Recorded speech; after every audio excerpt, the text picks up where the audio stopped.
왕이 돌아온다 하는 이 소식을 듣고 급해진 사람들이 있습니다.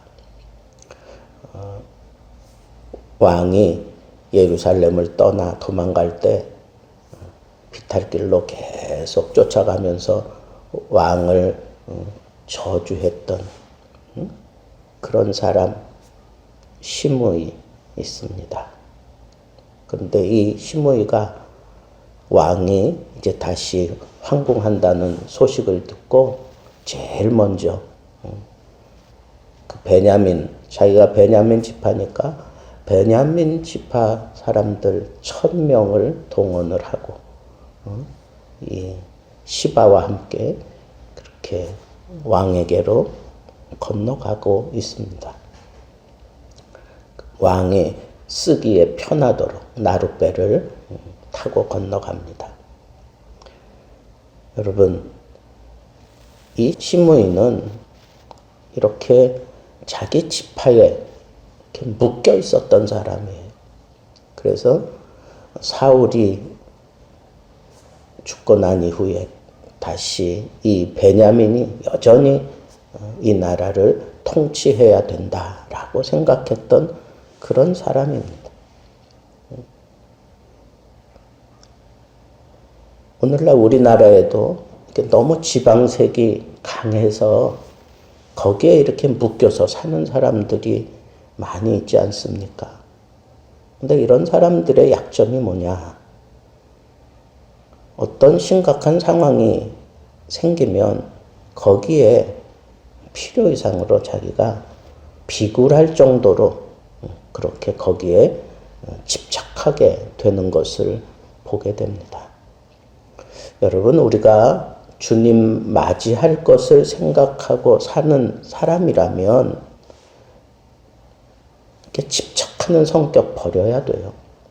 내가 좋아하는 거, 지금까지 내가 해왔던 거, 그것만 집착하면 안 돼요. 우리가 주님을 맞이할 걸 생각한다면 제일 먼저 버려야 될 게 우리 집착하는 성격이에요. 사람에게 집착하지 마세요. 물질에게 집착하지 마세요. 내 어떤 그 취미에 집착하지 마세요. 그리고 내 몸의 어떤 상태에 거기에 집착하지 마세요. 집착하면 사람이 비굴해져요. 집착하면 사람이 그것밖에는 눈에 보이지 않아요. 집착하면 사람들이 다 떠나가게 되어 있습니다. 그리고 결정적인 순간에 집착했기 때문에 비굴하게 그것을 변명하고 그것을 해결하고 막 발버둥 치는 모습도 그렇게 비참한 모습으로 아주 비굴하게 그렇게 왕을 찾아와서 빌고 있는 것을 보게 됩니다. 그래서 우리가 이 집착증을 버리기 위해서는 조금 한가해질 필요가 있어요. 광고 가운데 그런 거 있죠. 소중한 사람과 만날 때에는 잠시 꺼두시는 것도 좋습니다. 그래서 휴대폰 광고할 때 오히려 역으로 휴대폰은 쓰라고 있는 거 아니에요? 근데 그걸 끄라고 얘기하잖아요. 근데 거기에 많은 사람들이 공감하는 이유가 뭘까요? 우리 삶 자체가 지금 너무 무언가에 이렇게 막 쫓겨다니는 것 같아. 무언가에 막 이렇게 막 끌려다니는 것 같아요. 좀 다 내려놓고 좀 편안하게 좀 쉬어야 돼요. 두 번째, 여기 보면 시바라고 하는 사람이 나오죠. 이 시바는 누굽니까? 무비보셋을 억압하고 다윗을 속이고 무비보셋의 재산을 빼앗은 자잖아요. 시바는 한마디로 얘기하면 기회주의자예요. 그런데 이 기회주의자가 뭐 때문에 이렇게 기회주의자가 된 겁니까? 무비보셋의 재산을 그걸 차지하기 위해서, 한마디로 얘기하면 물질에 매여 살기 때문에 그는 기회를 포착해야만 되는 거예요. 기회주의자가 될 수밖에 없는 사람들은 바로 이 물질에 매여 사는 사람들입니다. 그런 지금도 이 물질에 매여서 그냥 이리저리 온 세계가 이리저리 왔다 갔다 하는 그런 모습을 여러분 TV에서 보고 있지 않습니까? 뉴스가 끝날 때쯤 되면 항상 나오는 게 뭐예요? 뭐 주식, 세계적인 뭐 주식, 뭐 이런 것들로 인해서 뭐 그래프가 그려지고 화살표가 오르락 내리락 하고 이게 다 뭐예요? 물질 때문에 사람들이 거기 매여지게 만드는 그런 일들 아닙니까? 여러분 잘 생각하셔야 됩니다. 물질이라고 하는 거 이거는 나를 올가매기도 하는 거예요. 그래서 그냥 꼭 낚싯바늘 쫓는 고기처럼 이리저리 그렇게 살아서는 안 됩니다. 물질이 나를 따라오게 만들어야지 내가 물질을 따라가면 안 돼요. 하나님은 우리를 물질을 따라가는 눈을 주신 게 아니야. 물질을 얻을 수 있는 능을 주셨지. 그 능력을 받은 사람들이 왜 물질을 쫓아다니느냐고요? 물질 얻을 수 있는 능력을 하나님은 우리에게 주셨어요. 물질이 나를 따라오게 만들어야 돼요. 그 방법은 뭐 여러분들이 알아서 취하면 되는 거예요. 나는 몰라요. 그러나 분명한 것은 우리는 물질을 따라 살아야 될 사람이 아니라는 거예요. 물질이 나를 따라오게 만들어야지. 하나님이 나에게 주신 능력을 가지고 우리는 그렇게 살아야 합니다. 기회주의자가 되어서 여기 기웃거리고 저기 기웃거리고 그렇게 피곤한 인생을 우리 살 필요가 없습니다.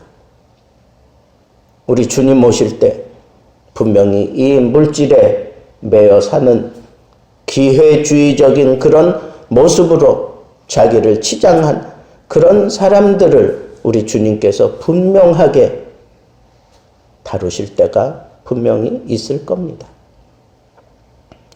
이런 사람들은 주님 앞에서 아무 얘기도 할 수가 없어요. 아무 얘기도 할 수가 없어요.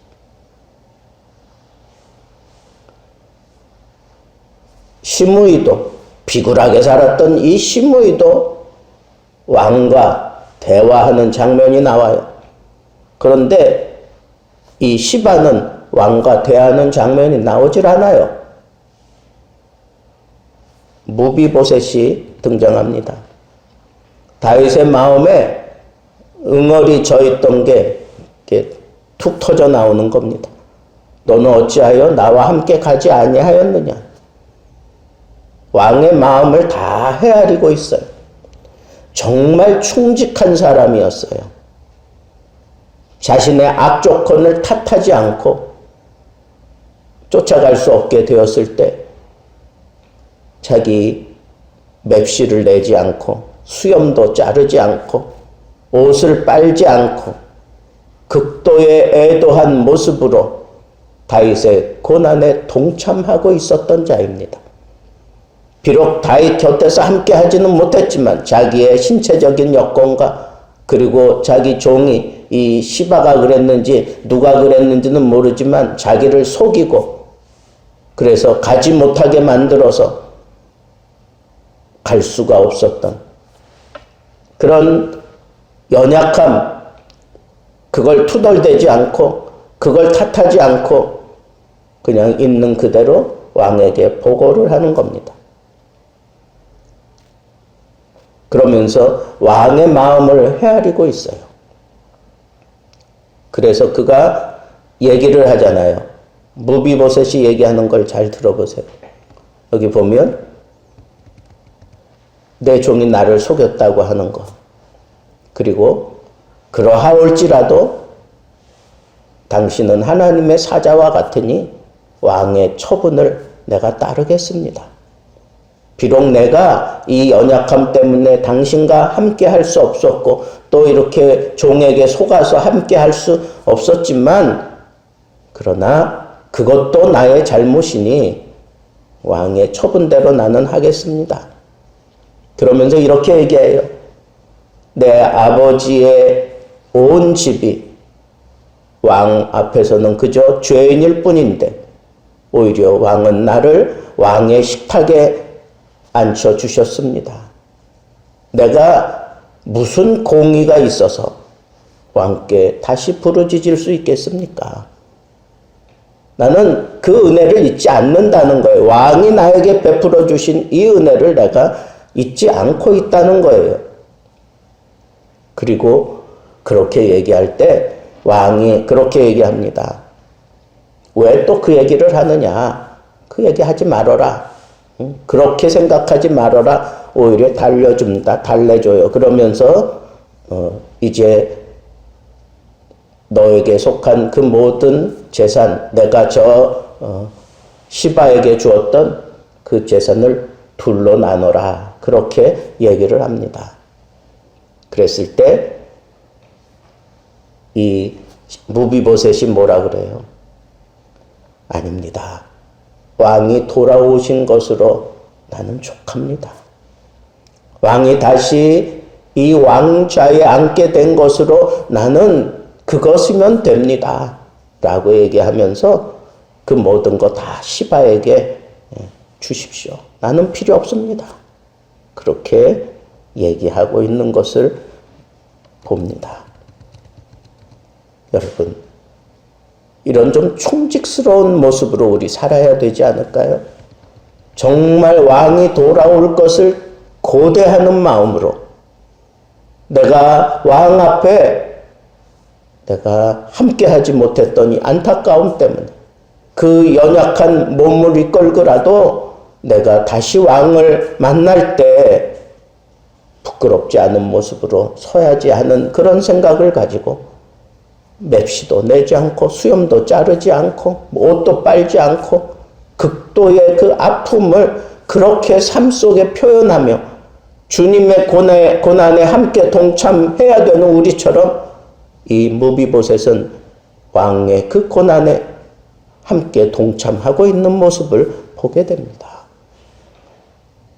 자기 중심으로 살지 않았어요. 고난당하고 있는 그 왕과 함께하는 그런 모습으로 자기 몸을 온전히, 그쵸? 남들이 볼 때 왜 저렇게 살아? 그럴 정도로 청빈하고 그리고 참 극도의 슬픔을 안고 살아가고 있는 그런 모습이 바로 충직한 무비보셋의 모습이었습니다. 마지막으로 여기 보면 바르실레라고 하는 인물이 나옵니다. 우리가 잘 아는 대로 다윗이 그의 군사들과 먹어야 그래야 힘을 내서 전쟁을 할 수 있는데 그때 이 바르실레는 부자였어요. 그래서 넉넉한 그런 음식을 가지고 와서 다윗과 그와 함께 하고 있는 모든 신하들에게 이 먹을 것을 제공해 주었던 그런 장본인이 바로 바르실레입니다. 이 바르실레가 다윗에게 특별한 개인적인 어떤 은혜를 입었던 사람도 아니었던 것 같아요. 그냥 왕의 평안한 통치 가운데서 그렇게 자기 마음껏 그렇게 부유하게 살 수 있는 그런 틀을 마련하고 또 그것을 또 잘 선용해서 부자로 살아가는데 어려움이 없게 만들어 주었다고 하는 그 생각 가지고 당신은 이 나라의 왕이어야 합니다 하는 그런 생각을 가지고 왕이 힘들어할 때 자기의 모든 재물을 가지고 가서 그에게 공개했던 그런 신실한 사람이에요. 한마디로 얘기하면 서비스맨이에요. 섬기는 사람이었어요. 많은 사람들이 많은 것을 가지고 있을 때 섬김의 모습을 보여주는 거 참 힘들어합니다. 그런데 우리는 이 모든 것이 다 왕이 나에게 선한 정치를 베풀었기 때문에 내가 이런 부를 누릴 수 있는 겁니다 라고 생각하고, 왕이 힘들어하고 어려워할 때 그 모든 재산을 깨서 공개하고 있는 이런 바르실레의 모습을 우리는 정말 기뻐해야 되는 거예요. 여러분, 저는 이 바르실레를 대하는 다윗의 모습이 참 특별하다라고 그렇게 생각을 합니다. 보세요. 나이가 매우 늙었다. 80세다 그렇게 얘기합니다. 근데 왕이 바르실레에게 다른 사람에게는 하지 않았던 얘기를 해요. 너는 나와 함께 건너가자. 예루살렘에서 내가 너를 공개하리라. 내가 너를 치하하겠다는 거예요. 그뿐 아니라 내가 예루살렘에서 너를 잘 내가 은혜 갚음으로 너에게 그렇게 공개하겠다. 그렇게 얘기를 해요. 너는 나와 함께 건너가자. 여러분, 우리가 주님 오실 때 바로 이 얘기 들어야 되는 거 아닙니까? 너는 나와 함께 천국 가자. 너는 나와 함께 천국 가자. 거기서 내가 너의 그 모든 아픔을 씻어주고 네가 나에게 행한 그 모든 일을 따라 내가 너에게 복을 줄 것이야. 내가 너에게 면류관을 줄 것이야. 우리 주님 오실 때 우리 이런 모습으로 주님 맞아야 되지 않겠습니까? 그런데 바르실레는 내 생명의 날이 얼마나 있사옵기에 어찌 왕과 함께 예루살렘에 들어가겠습니까? 그러면서 왕을 오히려 설득시켜요. 내가 80세입니다. 내가 뭐 흉한 거, 좋은 거, 뭐 분간할 그런 음식의 맛도 뭐 알 수 없고 여인들의 노래하는 그 소리도 내가 들을 수도 없는, 그리고 그걸 즐길 수 있는 그런 사람이 아닙니다. 그러면서 하는 얘기가 뭐예요? 내가 이 종이 내 주 왕께 아직도 누를 끼치리까? 내가 지금 왕과 함께 가는 것 자체가 왕에게 누를 끼치는 겁니다. 그러면서 극구 사양하면서 김함을 청구합니다. 김함을 청구해요. 그래서 다윗 왕이 네가 원하는 거 내가 다 들어준다. 그렇게 얘기를 하고 있는 것을 봅니다. 여러분, 우리는 섬김의 모습으로 살아야 합니다. 이 세상 살아갈 때 섬기는 모습으로 살아가세요. 주장하지 마세요. 지배하려고 들지 마세요. 남을 막 억지로 이끌어 가려고도 하지 마세요. 그저 이 세상 살아가면 하나님, 우리 주님 다시 오실 때 정말 칭찬 듣고 우리 손을 붙잡고 천국에 가고 싶어 하는 사람, 그저 나이 늙을 때까지 그저 아무것도 할 수 없을 정도로 그렇게 기운이 진해질 때까지 끝까지 보여주어야 할 모습은 섬김의 모습입니다. 여러분, 섬김의 사람이 되기를 바랍니다. 우리 주님 오실 때 우리는 비굴한 모습으로 서지 맙시다. 물질을 쫓아다니느라고 그저 여기저기 매여서 살던 그런 모습으로 서지 맙시다. 충직했던 무비보셋처럼 그저 주님만 바라봤던 그 눈을 가지고 있었던 무비보셋처럼 충직하게 삽시다. 바르실레처럼 내 인생 다 마감되는 그 순간까지 끝까지 섬기는 모습으로 삽시다. 그래서 우리 주님 오실 때 너 참 수고했구나.